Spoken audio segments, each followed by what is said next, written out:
How easy is it to get up in the morning when you know you're not doing all that it takes? It's not very easy at all. You can just lay there awake thinking, oh, what's a few more minutes in bed? It won't matter much anyway. Wrong. It does matter. It will matter. Now, how easy is it to get up in the morning when you're pouring it on, doing the best you can, anxious to get going, make progress toward your dreams? It's a whole different story. When you're resting to renew your reserves, it's much different than resting to avoid your day. When you're psyched up and excited for your life, when you're excited for what you've planned to accomplish for the day, it's amazing. You'll wake up before the alarm clock even tries to startle you awake. Your successes fuel your ambition. Your successes give you extra energy. Your successes pave the way for more successes. It's the snowball effect. With one success, you're excited to meet another, and another, and another.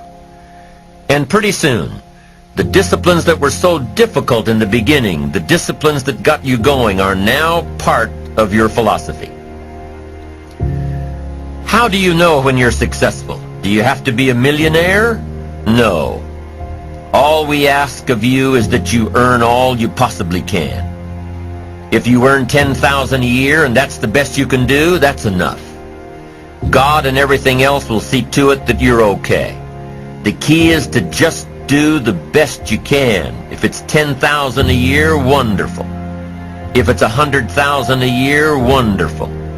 If it's $1 million a year, wonderful. It doesn't matter $10,000 a year or $1 million a year. It doesn't matter as long as you've done the best you possibly can. Earn the most you possibly can. Be the most you possibly can. And here's why. The essence of life is growth. The essence of life is growth, to do the best you can.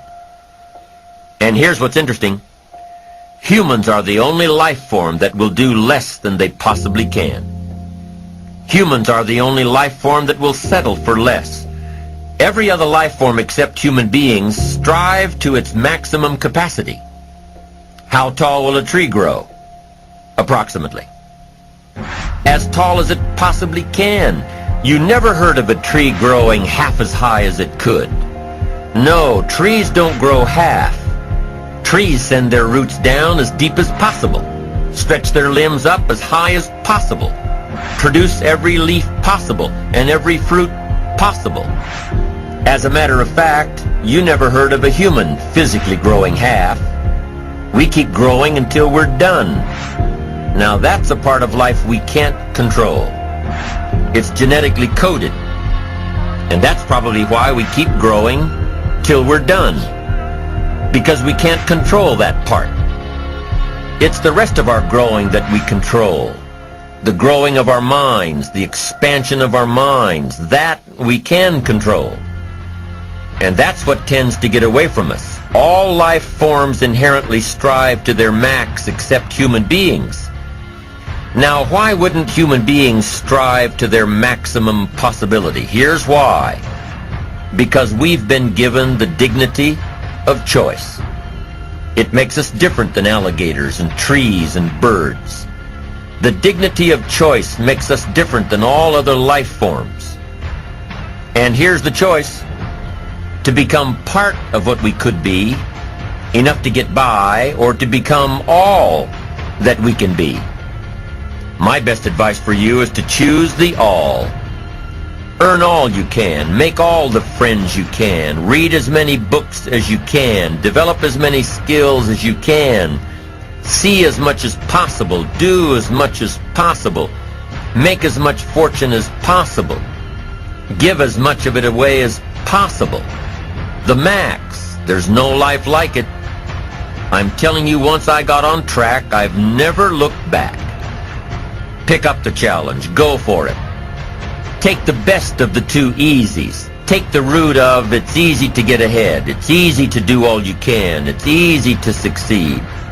It's easy to have financial freedom. The more you do, the more you get. So the two primary benefits of positive reinforcement are, number one, to build good habits, and number two, to create more energy to fuel your ambitions, your desires, your achievements. How can you isolate what's working for you and what isn't? How can you make sure that you are reinforcing your positive disciplines? Well, if it isn't apparent, easy to see right away, if what you're doing is happening in such small increments that you're not sure if you're on track, then you need to be writing it down. You need to keep a journal anyway. But if you really aren't sure that what you're doing is making measurable progress, you need to keep a written record. You need to write down everything that may be relevant in your day. What you did, who you saw, what you felt, how it may or may not affect you now and in the future. The best way to track your activities of the day is to write them down. The best way to track your activities of the week is to write them down. The best way to analyze your progress through the year is to have written it down. Why? So you can look back on it. Because by keeping a written record of your life, you will be more accountable. By putting into writing the action steps that you have planned, you will easily see what works and what doesn't. Most people just try to get through the day, never writing anything down, never keeping track of their progress along the way, never really knowing if they are doing all they can to reach their goals, to drive their ambition. But gifted people learn to get from the day. They don't let a day end without picking up some valuable experience, some emotional content, some idea that may positively affect their future. To get the most from a day, to learn the most from a day, you need to be able to reflect on the day. And how can you reflect on a day unless you record it in history?